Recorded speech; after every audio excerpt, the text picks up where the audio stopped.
No capítulo 12 do livro Chespirito, Sem Querer Querendo, a história termina com o desgaste da relação entre Roberto e Graciela, traições constantes e aquele conforto quase cínico que ele sentia por não engravidar nenhuma das amantes, graças à vasectomia. Ainda assim, segundo ele mesmo, tudo poderia ter mudado por um beijo de Florinda Meza, uma relação que ele não sabia ao certo se queria levar adiante, afinal, era o chefe dela. Mas Florinda nunca ligou muito para hierarquias. Foi subindo degrau por degrau, começou com o colega Carlos Villagrán, com quem teve um caso, passou por Henrique Segoviano, diretor do programa, até chegar ao criador e produtor.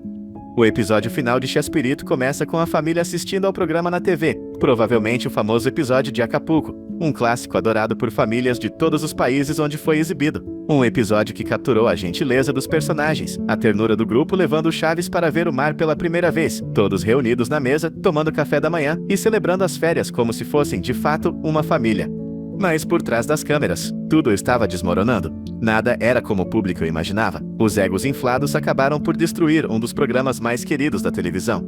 Foi por conta da audiência que Ascarga sugeriu a Chespirito fazer um filme, o filme do Chaves. O Roberto não concordava, nunca passou por sua cabeça tirar o personagem da vila, mas Ascarga foi claro, quem manda sou eu, e eu quero um filme do Chaves. Só que no livro, a história é bem diferente. El Chanfle é um filme mexicano de comédia e futebol, lançado em 1979, produzido por Carmen Ochoa, escrito e dirigido por Henrique Segoviano, e coescrito, coproduzido e estrelado por Roberto Gómez Bolaños, o Chespirito. O filme foi feito e distribuído pela Televicine. Quando perguntaram a Roberto se ele preferia levar para o cinema o Chapulín Colorado ou Chaves, ele respondeu, nenhum dos dois. Ele tinha plena consciência de que seus personagens não funcionariam bem na telona. O Chaves dependia do cenário da vila, e o Chapulín exigiria efeitos especiais que o cinema mexicano da época não conseguia bancar. Além disso, ele temia que o público não estivesse disposto a pagar por algo que já havia de graça na TV. Foi então que, inspirado pela paixão pelo futebol, Chespirito escreveu o roteiro de El Chanfle, uma comédia com pitadas esportivas sobre um roupeiro honesto do Clube América. Um filme que exaltava a honestidade, refletida no personagem principal, em contraste com as táticas desonestas do técnico do time.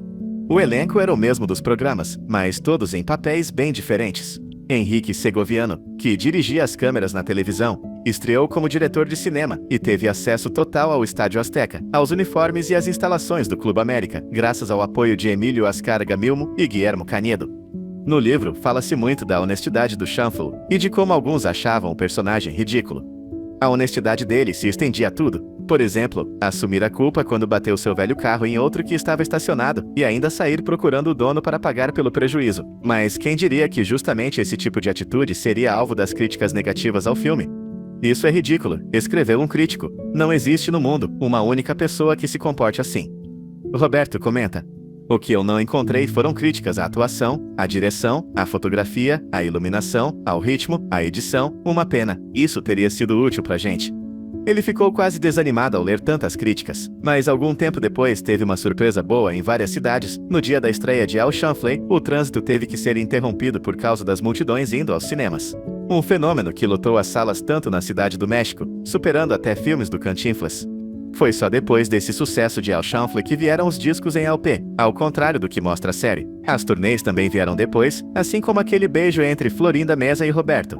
Durante as filmagens de El Chanfle, Roberto olha para Florinda com carinho, emocionado ao vê-la com uma barriga de grávida. Diz que ela está linda assim, mesmo quando Florinda rebate, dizendo que está gorda. Roberto já estava completamente sem vergonha, flertando abertamente. E a gente vê que Tony fica desconfortável com a situação. Ela tinha sido quem consolou Graciela com um abraço.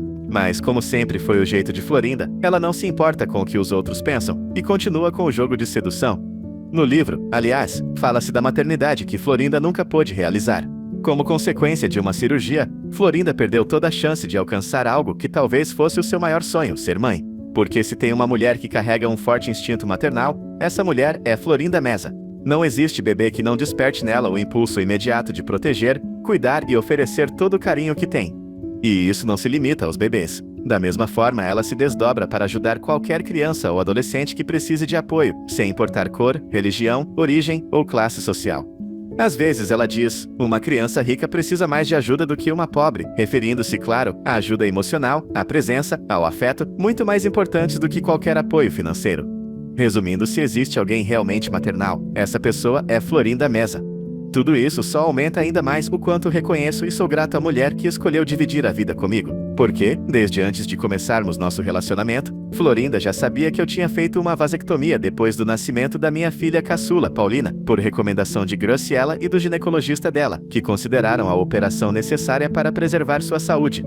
Ou seja, Florinda sabia que, ao meu lado, abriria mão do sonho de ser mãe. E mesmo assim, consciente disso, ela escolheu estar comigo.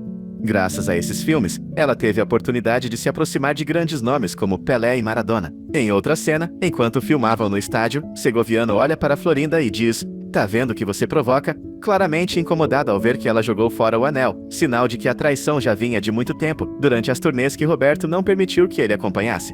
No calor da discussão, Henrique perde a paciência e acerta um soco em Roberto. Na mesa onde Chespirito leva o golpe, vemos Rubens segurando Roberto, com Edgar Vivar, Tony e, claro, Florinda também presentes. Quem não aparece, apesar de terem participado da filmagem, são Carlos Villagrán e Ramon Valdés. Os dois tinham papéis importantes, um como o craque do time, o outro como técnico. Mas por que eles não estavam ali?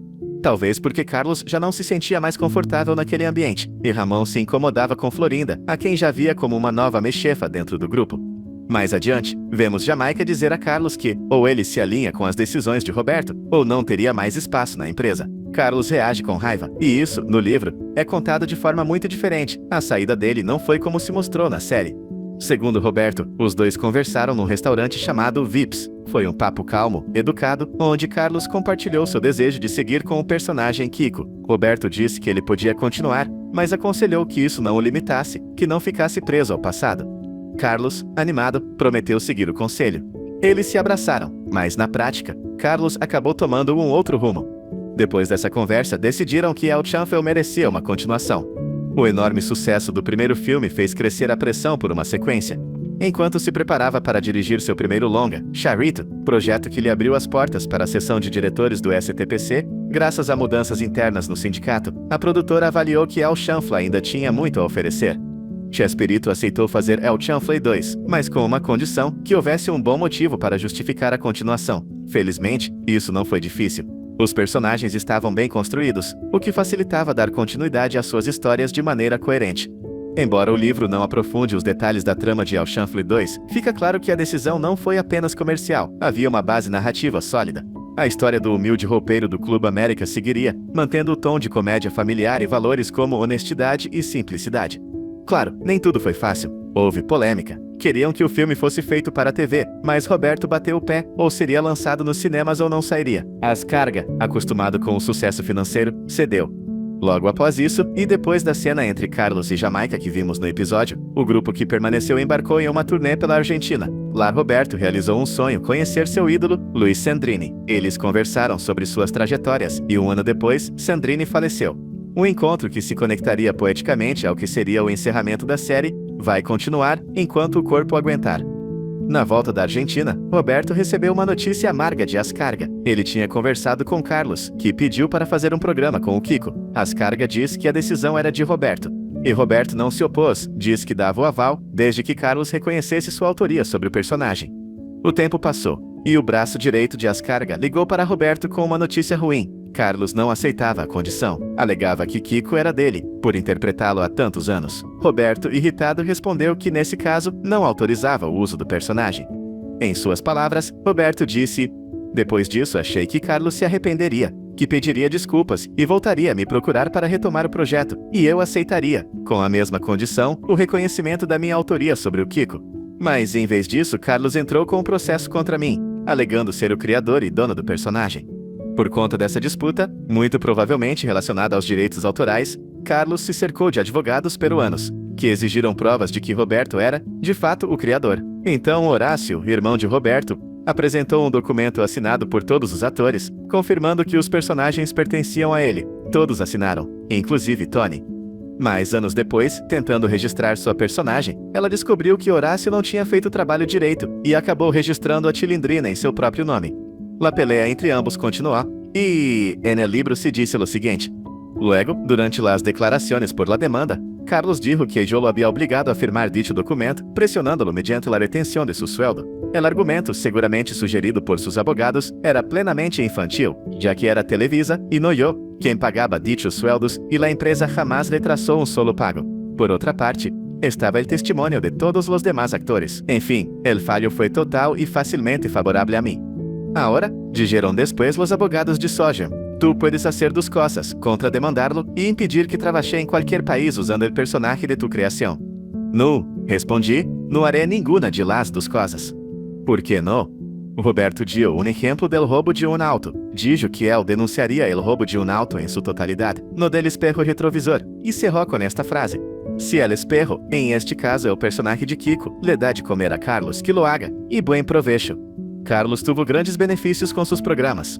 Le dio, además, los recursos necessários para comprar casas em Caracas, en el Distrito Federal e em Cuernavaca, vários automóveis último modelo, oro, joias e algumas outras coisas. Pero debo reconocer que nada de eso me lo quitó a mí. Es más, tampoco me quitó lo que podía haber sido mucho más valioso, la popularidad y el éxito de mis programas. Lejos de eso, a partir de su ausencia, mis ratings se mantuvieron en primerísimo lugar. Se incrementaron las exitosas giras por todo el continente, y mis series continuaron al aire por 17 años más.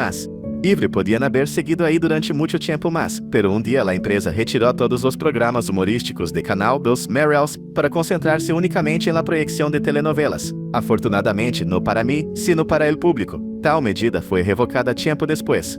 Ao final del avance, vemos a Roberto hablar com Ramón, perguntando-se se deveria seguir. En el libro pasan todavía más situaciones, más giras alrededor de América Latina, sus situaciones con sus hijos, los matrimonios de ellas y cómo Florinda se empezó a hacer paso con ellos, hasta, según Roberto, ganarse el cariño de sus hijos. Algo que en la serie parece no ser del todo cierto, porque de haberle tenido el cariño de una segunda madre, no la habrían retratado de la manera en que lo están haciendo.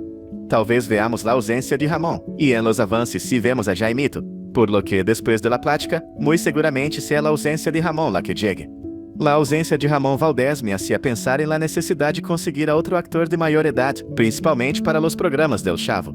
Pero yo no quería que sustituyera a Don Ramón. En el programa se decía que el personaje había salido en busca de fortuna, sino que interpretara a otro personaje cuyas características ya había yo delineado.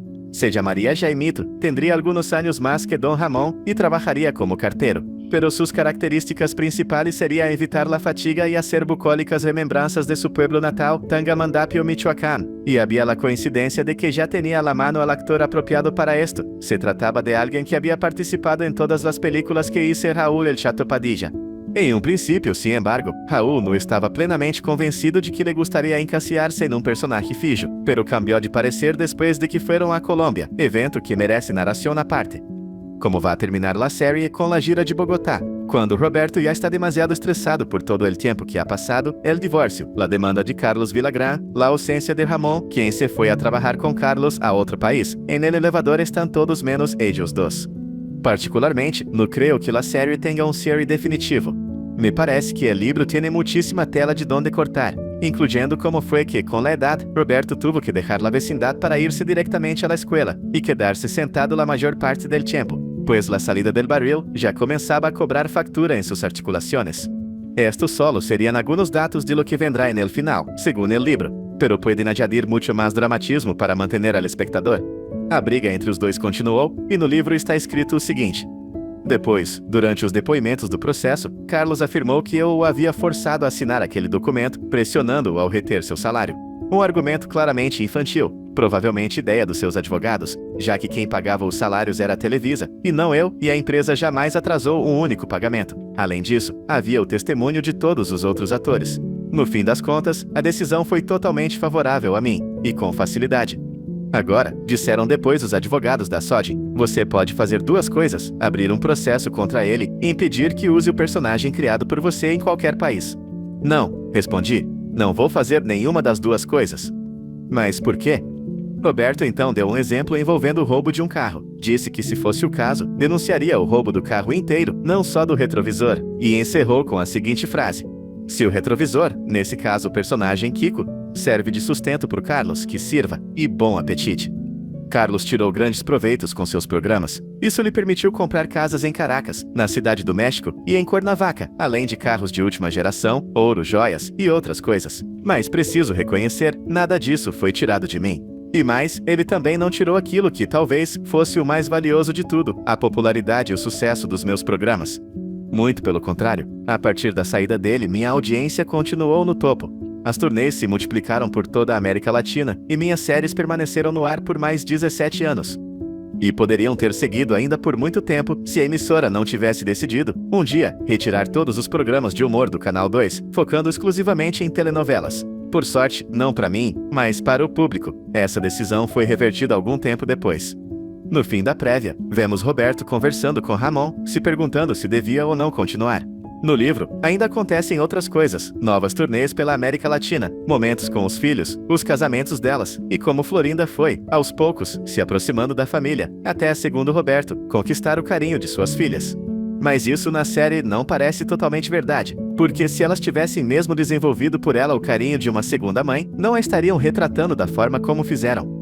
É possível que vejamos então a ausência de Ramon. Nos teasers, vemos que Jaiminho aparece, o que indica que, depois dessa conversa, a ausência seja justamente a de Ramon. A ausência de Ramon Valdez me fazia pensar na necessidade de encontrar um outro ator mais velho, especialmente para os episódios do Chaves.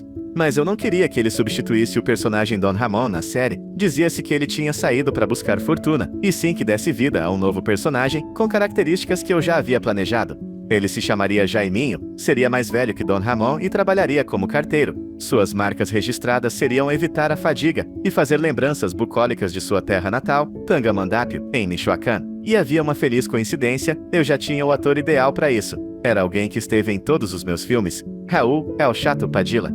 No começo, no entanto, Raul ainda estava em dúvida. Tinha receio de ficar marcado por um único papel, mas mudou de ideia depois de uma viagem à Colômbia, um momento que, por si só, já valeria uma história à parte.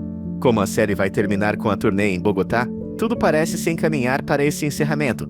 Roberto já está cansado, carregando o estresse de tantos anos, o divórcio, o processo com Carlos Villagrán, a ausência de Ramon, que foi trabalhar com Carlos em outro país. No elevador estão todos, menos os dois. Pessoalmente, não acredito que a série vá ter um desfecho definitivo. O livro ainda tem muita história para contar, incluindo como, com o passar dos anos, Roberto teve que deixar a vila para passar a maior parte do tempo sentado em sala de aula, já que sair do barril começava a pesar fisicamente, cobrando preço nas articulações. Esses são apenas alguns elementos que, segundo o livro, devem aparecer no final, mas a série pode e deve aumentar o drama para manter o público vidrado.